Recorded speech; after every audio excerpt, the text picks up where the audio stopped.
Welcome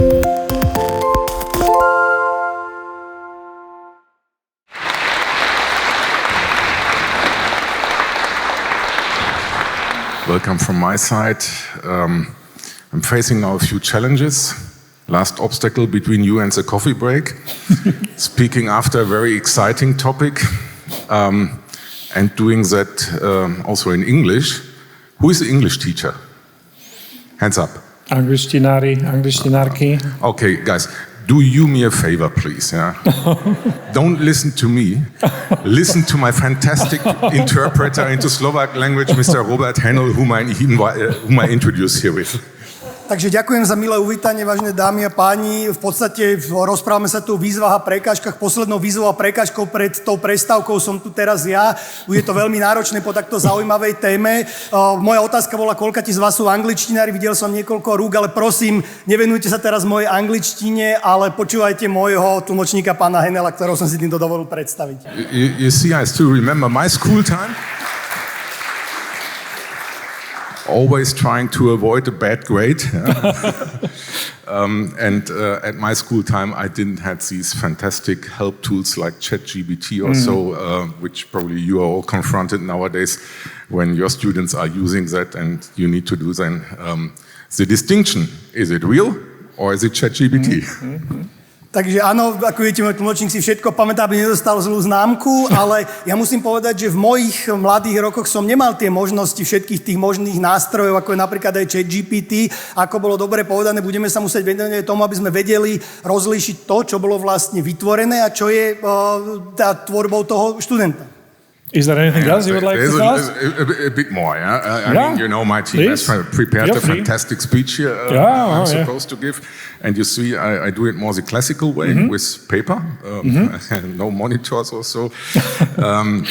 No, ladies and gentlemen, I'm truly excited that you all have accepted our invitation to this conference, which is co-organized by our ZSE Nadácia.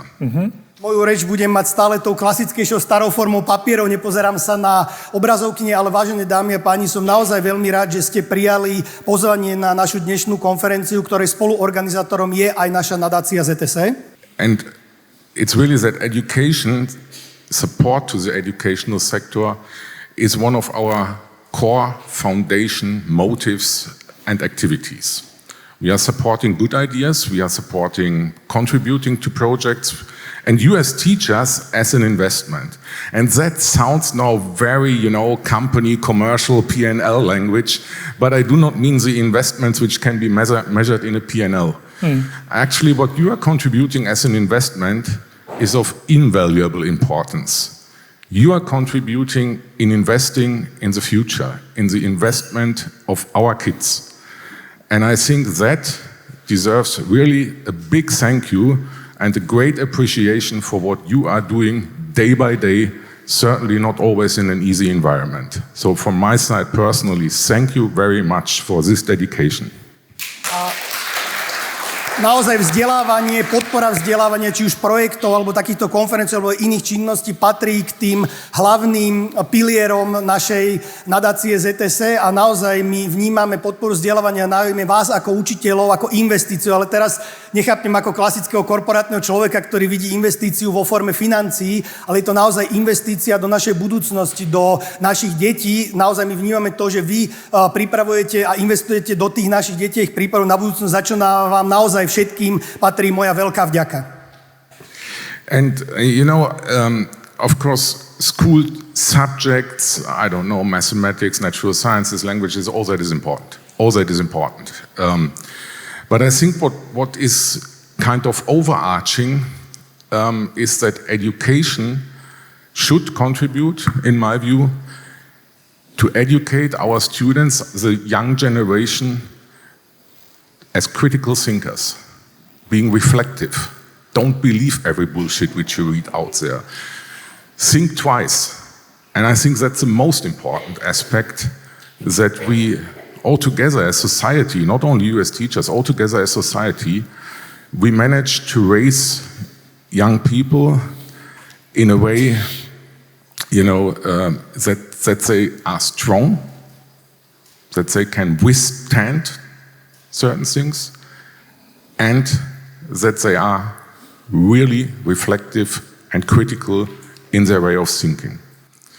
And Keď sa pozrieme na vzdelávanie, tak samozrejme dôležité sú aj jednotlivé predmety, či sú to prírodné vedy, jazyky, spoločenské vedy, ale tou hlavnou úlohou vzdelávania, najmä vzdelávania tej dnešnej generácie, je naozaj, aby sme naučili naše deti, našich študentov kriticky myslieť, aby boli flexibilní, aby neverili každej blbosti, sprostosti, ktorú sa dočítajú. Je naozaj našou úlohou, aby sme vychovali deti, ktoré budú silné, ktoré budú odolné a ktoré budú schopné reflektovať a zamýšľať sa nad rôznymi témami.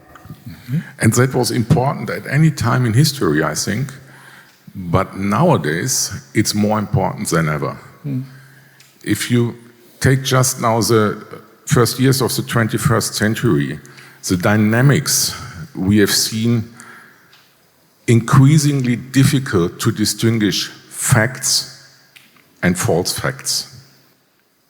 Alternative facts. You remember what Donald Trump said, or his spokesperson when he was first time inaugurated as a president of the United States, and the crowd on the street was not that much as it used to be when Barack Obama, his predecessor, was in and confronted with that. The spokesperson said, yeah, you have facts, but we have alternative facts. And that's what I mean. We need to critically think and don't believe all the things which are served to us. And with the increasing digitization, it's increasingly difficult. Probably you all have been in the situation already that you read something or saw something, and it's not so easy nowadays to distinguish, is that real? Or is that Photoshop or fake or whatever? And that is a challenge to our kids, to our students, to our adolescents, not to block these new technologies. I'm not advocating for that at all, but to learn to use them in a critical and reflective way. A ono vždy to bolo dôležitou témou, to kritické myslenie, rozpoznávanie. Myslím si, že práve tie prvé roky tohto storočia ukázali, že to je ešte o mnoho dôležitejšie, pretože v dnešnej dobe záplavy informácie, digitalizácie je o mnoho ťažšie rozlišovať, čo je pravdou, čo nie je pravdou. Ako viete, hovorilo sa o faktoch, alternatívnych faktoch, postfaktoch, napríklad počas inaugurácie Donalda Trumpa, kde bol ten krásny výsek, kde bolo vidieť o mnoho menej ľudí, ako bolo na inaugurácii Baracka Obamu povedať, no to je síce pekné, že vy máte svoje fakty, ale my máme svoje alternatívne fakty. Čiže naozaj veľmi dôležité vedieť, naučiť ľudí rozpoznávať to, čo je skutočné, to, čo nie je skutočné, čomu uveriť, čomu nie. A v dnešnej dobe je to naozaj ešte o to ťažšie v dobe digitalizácie, kedy sa skutočne, ako je bolo pre mňa spomenuté, ťažšie rozoznáva, čo je skutočné, čo bolo umelo vytvorené. And especially nowadays, for more than 1 year, we have a war in Europe, which I believe would never happen again. It started 24th of February last year. And actually it's in our neighbor country, right? I mean, we are neighbors of the Ukraine here. And like every war, also this war brings a lot of disinformation and a lot of, rumors, sentiments, and it's super difficult to decide for everybody what's real, what's not real. You probably know that proverb, the first victim in a war is the truth. And that's actually what's happening there. And if you combine that now with the early elections, with the snap elections taking place here in Slovakia, I mean, let's face it, the next weeks and months, there's an enormous risk in that country that misinformation, disinformation, half-true information are mixed to a potpourri which can be extremely dangerous. And I think it's also up on us to give our children, the students, orientation in this environment. Najmä keď sa pozrieme na náš geologický priestor, za posledný rok zažívame vlastne 24. februára minulého roku vojnu v susednej krajine a stretávame sa už od prvého dňa s mnohými dezinformáciami, polopravdami, domnienkami, pocitmi a hlavne keď sa na to pozrieme aj v svetle toho, aká je informačná vojna častá a v svetle toho, že v najbližších týždňoch a mesiacoch pred parlamentným voľbami na Slovensku budeme takisto čeliť veľkému množstvu polopravd, dezinformácií, je veľmi dôležité práve vzdelávať ľudí v tom ohľade, aby vedeli sa v tomto prostredí informácií pohybovať. At least we could gather some experience during the COVID pandemic, because it was the same thing there. Also, you have now a really challenging task, being kind of, guide for the students, enabling them to differentiate facts from conspiracies. And I think that's really important, guide. I like what Martin Richter was showing here, saying teachers nowadays are not gatekeepers of information, like the church in the medieval age, they were really gatekeepers, but facilitators. I like that very much. Facilitators includes that you are enabling somebody, but it's an interactive process. It's an interactive process. I don't have to tell you how you are doing your job. You know that, of course, much better. But I think the times where you are standing in front of a classroom and, kind of preaching the information are over. It's about interaction. It's about engagement. It's about motivation. And it's about involvement of the students. And so far, the role is not so much different as the one I'm having as a CEO of an energy company, believe me.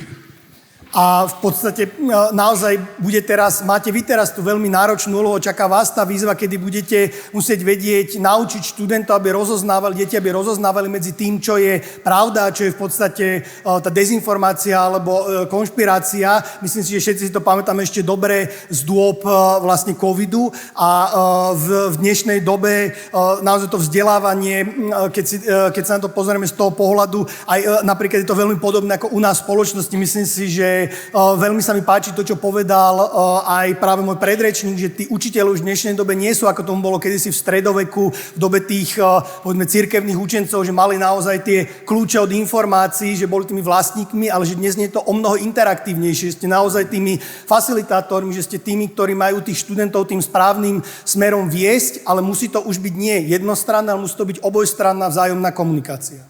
And that is why we as Nadácia are supporting that. We want to give people a chance to learn how to critically evaluate situations, how to critically evaluate information, and how to make responsible decisions finally towards their communities, towards society, the environment, energy and natural resources, which of course is pretty much close to what we as company are doing.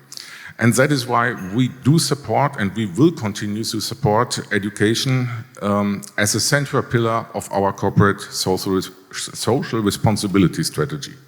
A my ako spoločnosť a ako nadácia preto podporujeme práve to rozvíjanie kritického myslenia, aby mladí ľudia dokázali robiť rozhodnutia, ktoré sú zodpovedné voči komunitám, voči spoločnosti, voči životnému prostrediu, voči prírodným zdrojom. Tu sa dostáva možno už k našej oblasti pôsobenia a preto my sme vždy podporovali a vždy budeme aj naďalej podporovať vzdelávanie, nakoľko to vnímame ako veľmi dôležitý aspekt v tomto smere. And I think we can say that there are already a lot of positive changes are ongoing. The extraordinary schools grant scheme, that's how it is called, in which several of you participated in, is probably the best evidence, right? And from the early morning here today, you had the chance to listen to a lot of inspiring stories of teachers from elementary and high schools from all over Slovakia. A už dnes je vidieť mnohé dobré náznaky, mnohé dobré záležitosti v tomto ohľade. Mnohí z vás, niektorí z vás určite už poznajú náš grantový program Výnimočné školy, do ktorého sa niektorí z vás aj už vlastne sa v ňom zúčastnili. A takisto myslím, že dnes od rána ste mali možnosť počuť viacero inšpiratívnych, zaujímavých prednášok od predrečníkov mojich. Again, I can assure you, we as ZSE Nadácia continue to be a partner, a supporter, to contribute to a better education in Slovakia, to supporting also you. I mean, we have all experienced extremely challenging years during the pandemic. And you guys were at the front line, right? Personally, I believe that teachers and students probably have suffered most from these pandemic years. I mean, if you put yourselves in the shoes of a pupil, of students, they practically lost 1-2 years of normal social interacting life. And you know, when I went to school, that time appeared to be very endlessly. But in hindsight, from today's perspective, it was a really short time. And actually, I don't want to miss a single year. And these poor kids have missed so much in that time, so much. And I mean, you did a fantastic job in transiting that to online education. And by the way, I was coming at that time, summer 2020, from Germany to Slovakia. And I can really tell you my observation how that worked in Slovakia was way better than in Germany. When it comes to digitization, I can tell you Germany is a developing country. It's really like this. A preto my budeme aj ako nadácia ZSE naďalej podporovať vzdelávacie aktivity. Myslím si, že všetci máme za sebou nedávne veľmi náročné roky pandemické a myslím si, že učitelia a žiaci boli práve tí, ktorí týmto boli najviac postihnutí, lebo odrazu tí žiaci strátili, tie deti vlastne prišli o 2 roky bežného života plného sociálnych interakcií. Keď sa ja pozriem naspäť, bolo to síce krátka doba môjho štúdia, ale nechcel by som prísť ani o jedinú minútu z toho bežného života, ktorý sme tam vtedy mali a vlastne vy ste vtedy museli veľmi rýchlo prejsť na úplne novú formu vzdelávania, digitálnu. A môžem vám povedať, že práve v roku 2020 my sme sa vtedy s rodinou sťahovali z Nemecka na Slovensko a keď porovnám to, ako to zvládli vzdelávací systém na Slovensku a v Nemecku, tak musím povedať, že Nemecko je v tomto ohľade v porovnaní so Slovenskom naozaj rozvojovou krajinou.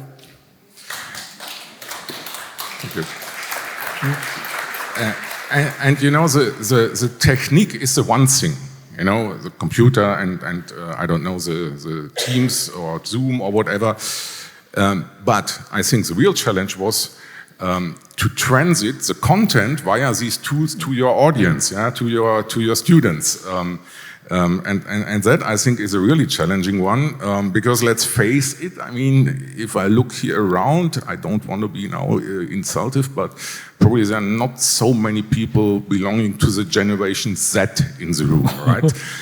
But the kids sitting there usually belong to Generation Z, or the younger ones, it's meanwhile Alpha again, they start again from the beginning to count. And typically, they are more associated, familiar, you know, with all kind of social media and digital applications. And, you know, I really know what I'm talking about. I have a teenage daughter, 15 years. I mean, she used ChatGPT before I could even spell it. A keď sa naozaj na to pozrieme, tak tá technika, tá technológia, to je jedna vec. Áno, prístroje, Teamsy a Zoomy a podobné veci, to je len ten prostriedok k tomu, ale to najzávažnejšie a to najdôležitejšie bolo, ako preniesť v podstate ten obsah práve, to bolo to najnáročnejšie. A teraz prosím, dúfam, že sa nikoho nedotknem, ale keď tak pozerám na nás všetkých, čo sme tu, ani jeden z nás už nie je asi z tej najmladšej generácie. Hovorím to práve preto, že tie mladšie generácie sú v tej technológii o mnoho zdatnejšie, než sme my. Verte mi, viem, o čom hovorím. Mám puberťačku, 15-ročnú dcéru, ona vedela používať ChatGPT predtým, než ja som vôbec vedel, ako to vysloviť. So adaptation to a rapidly changing environment is in education as important as in business. And I think both sides went to a really challenging time during COVID. And I think that is why today it's also a great opportunity really for restart, as it's called. We all need sometimes a restart. We all need sometimes to step out of our routine and, you know, to enrich our mindset with some fresh ideas, with some input. I would really hope that you all enjoy this day and that you have a pleasure and absorbing this restart for yourself. Thank you very much.